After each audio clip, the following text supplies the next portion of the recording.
il n'est jamais allé au bout de ses études. Il a commencé Facebook étudiant, il a continué à faire des versions upgrade jusqu'à ce qu'il ait la version qu'on a aujourd'hui et qui continue de changer. Mais pourquoi j'en parle? C'est pour vous dire qu'au départ, il l'a fait, c'était juste pour les étudiants de son université.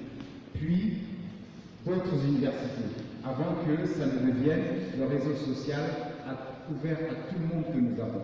J'en parle par rapport à la demoiselle qui a parlé de son entreprise de location de véhicules avant, pour dire qu'il faut savoir s'entourer des bonnes compétences. Ne soyez pas avec des gens qui ne savent faire que la même chose que vous, qui ne vous challenge pas, qui vous confortent dans votre manière de penser. Vous avez peut-être besoin d'un financier qui va monter des dossiers pour aller parler à la banque.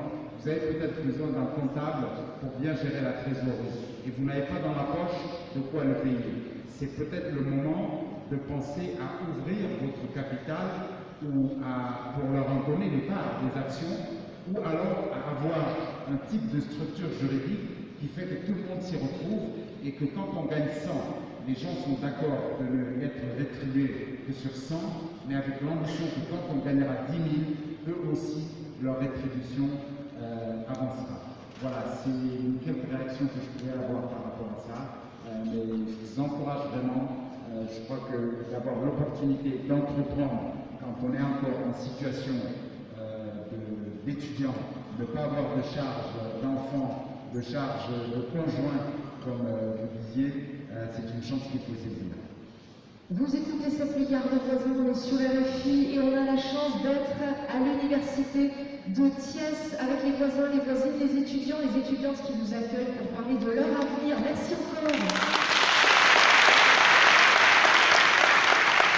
On continue ce dialogue avec les coachs, des experts d'incubateurs, des experts en informatique, en développement personnel, et puis vous, les étudiants, vous avez du talent, mais vous êtes à un âge où forcément se posent beaucoup de questions et vous avez besoin d'avoir des conseils. On donne la parole à une voisine. On est dans la salle. Où est-elle? On est... Voilà.